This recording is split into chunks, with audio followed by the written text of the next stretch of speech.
Ms. Hertingru? No, I'm going to move because we are rather slow in our PQ, so I'm going to move it along. Ms. Hertingru? Question 20, please.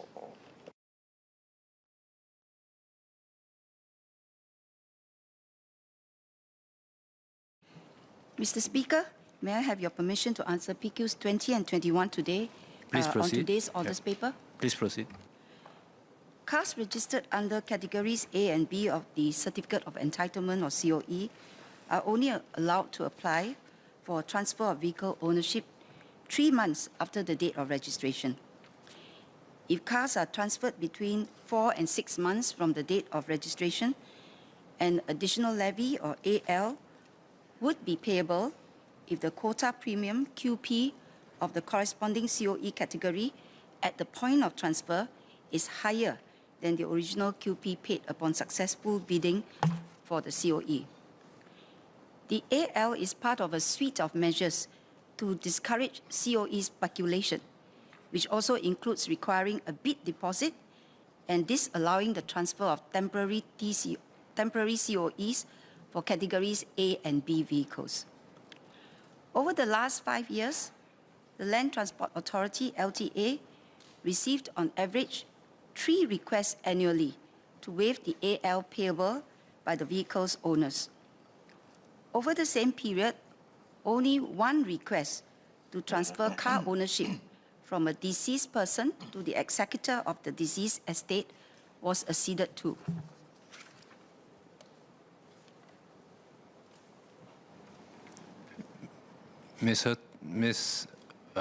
Associate Professor Jim Muslim. Thank you, Speaker. Just to follow up quickly on the original question of the PQ, I'm wondering if SMS Amy Khor would elaborate on whether the efforts at discouraging speculation along the lines of banning transfers between 4 and 6 months have been relatively more effective than other kinds of measures. For instance, right now, my understanding is that lots of COEs are being speculated on indirectly by those that purchase during a high supply year and then subsequently resell it in a low supply year. SMS Khor.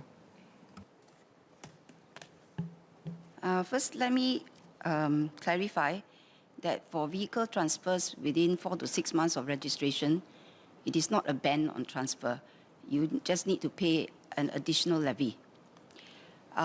With regards to the question about whether this is an effective policy tool, I've said in my reply earlier that it is part of a suite of measures to discourage COE speculation.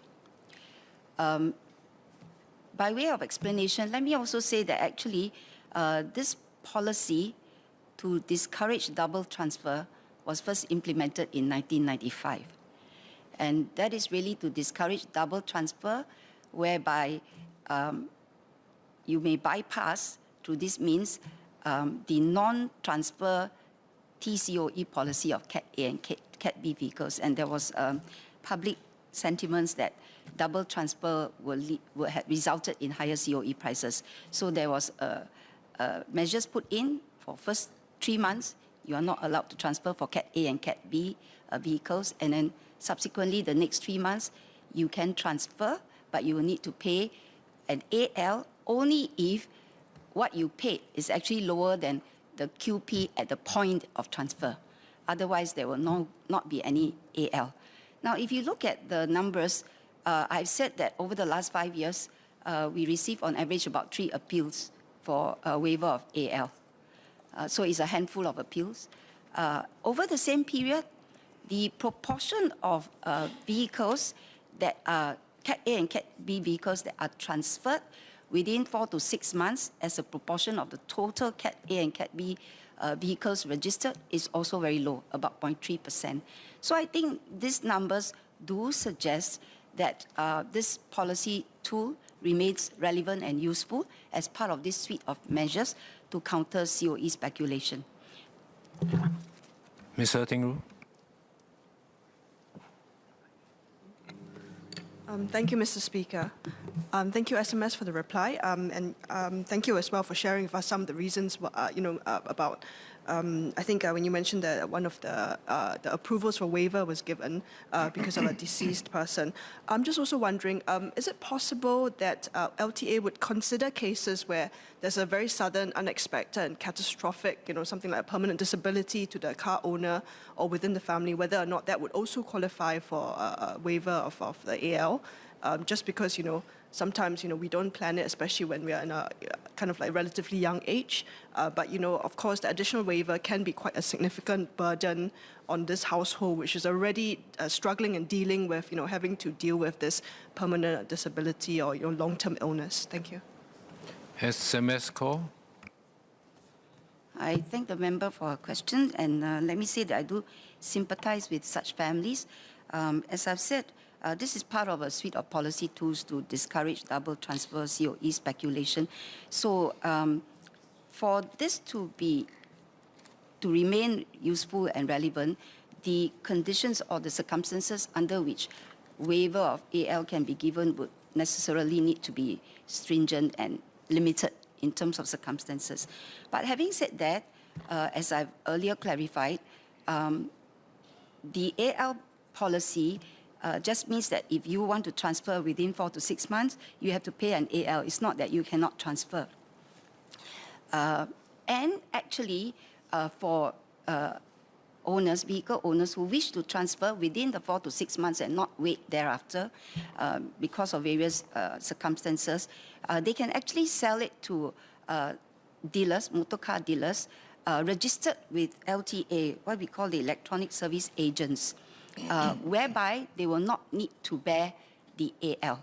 So these registered dealers can, take temporary ownership without incurring an actual transfer count, and they have 12 months to sell the vehicle. And if they actually sell it after 6 months of vehicle registration, they also do not need to pay AL. So there is a way, an option out for the appellant. But having said that, we hear the members' views, and let me say that we will continue to look at appeals and review the circumstances under which waivers can be granted, where the conditions warrant such a waiver.